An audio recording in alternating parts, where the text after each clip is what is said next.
For our first founders video, I'm on my way to see James from Kibble Watches. James is a great example of someone that took the leap and went all in on a passion of theirs. And if you stick around to the end of the video, you'll see which watch James picks from his current stock as his favorite. I hope you enjoy it. So James, when did you realize you had to go all in? I wasn't really given a choice. I was working full-time in the industry for a brand and a company we know that I can't mention. And my Kibble Watches on the side got to a point where it became too big and I was basically forced out the door. I was given the resignation letter to me.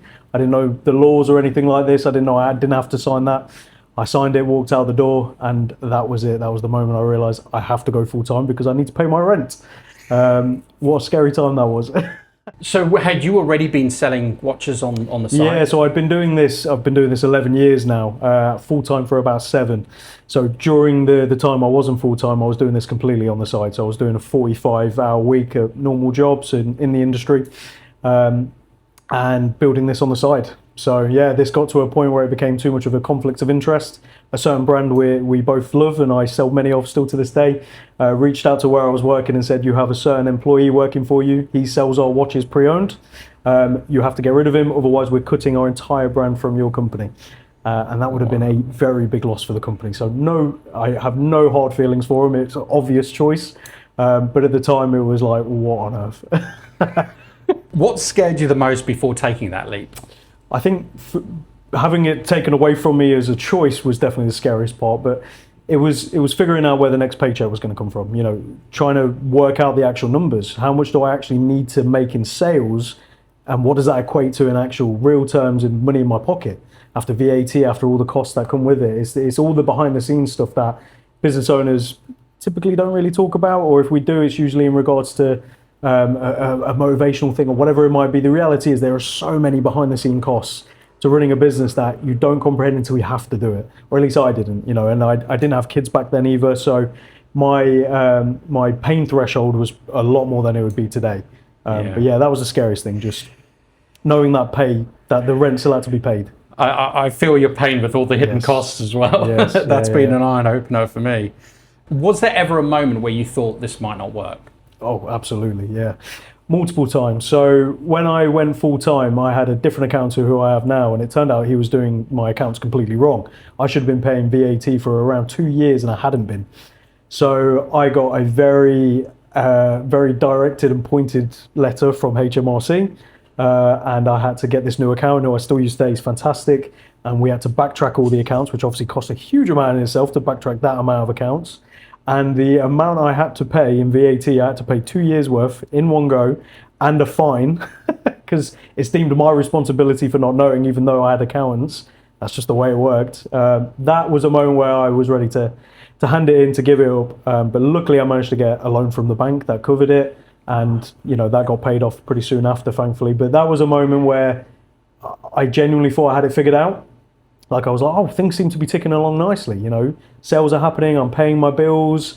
I just got the first office, so before this one, was kitting that out, and then that letter arrived, and it was just, I honestly broke down into tears. I didn't know what to do.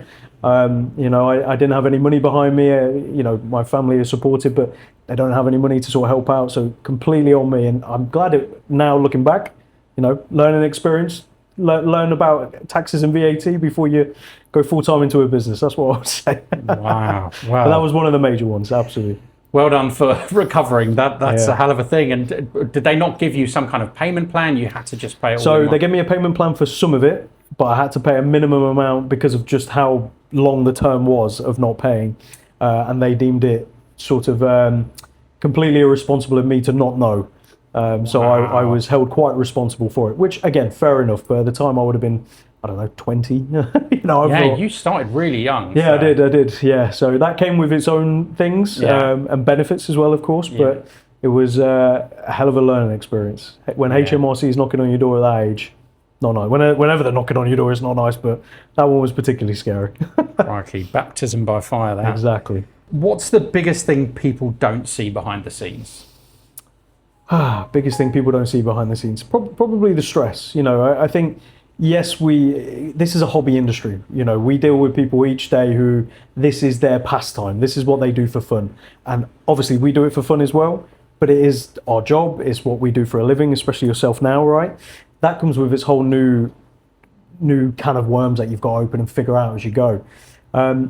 I would say it's the stress. I'd say it's doing something you're passionate about, love, and feel so privileged to do every single day, yet still feeling like sometimes, did I make the right choice? Is this what I should be doing? Why do I feel like I want to quit and go back to a normal job? I still have those moments. It's very normal. And I think we often are surrounded by social media and Instagram gurus who will tell you, they will never say things like that. But that's the reality. I think when you really speak to business owners, if they're being completely candid and honest with you, they will tell you that. There are days you do not want to be doing it. And I would say that's probably the hardest part, having that almost guilt for feeling that way when I'm doing something I absolutely love and I feel so privileged to do. And I know so many people wish they could do it. That's the thing I would say. Yeah, I think certainly one of the things I felt, and I'm still very early on in the journey, and that you hear a lot of kind of founders talking about is sometimes that confidence, and sometimes you take a real hit and you really start questioning. So how do you then motivate yourself again, just to pick yourself up and just crack on? I think it's a case of just looking back, right? So my history and everything like that, where I came from and what I have now, and my family and my two beautiful children, I'm so privileged and lucky to be doing what I'm doing. The same reason I feel guilt when I feel down is the same thing that picks me back up, because I look at the door and I say, well, that's my name on the door. I built this from a couple £100 up to what it is today, and I can pay for my life and where we live, and we can go on holidays, do things, and it's all through what I've built. So it's moments like that, and then you just have to tap yourself on the shoulder, and also have a great support system. My wife is incredible.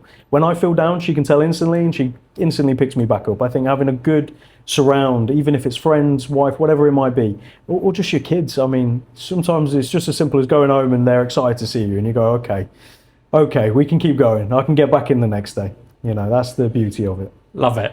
So with all that in mind, was it worth it? Absolutely. In the grand scheme, and when you account everything, 100%. Financially, probably not. I would have made a lot more money doing other things. That's the reality. I wouldn't be driving a Volvo. I'll be driving something a bit nicer, but I love my Volvo. So there we go. But yes, 100%. You just accept that you're going to have times where it feels like it isn't. That's the reality. I think as long as you're aware of that and don't convince yourself it's just sunny and roses all the time. There are down days. There are times you wish you weren't doing it. There are days you have customers who are just a pain in the bum, and other days, most of the days, thankfully, where everyone's incredible. So it's counting the good days and accepting the bad. That's what I'd say. Great to hear it. Now, something I love about the stock you have is the diversity in the selection. And on Instagram, on my personal account, I'm Diverse Watch Collector. I love variety. So I set you a challenge, which probably couldn't have been easy because of the sheer volume of different watches you have.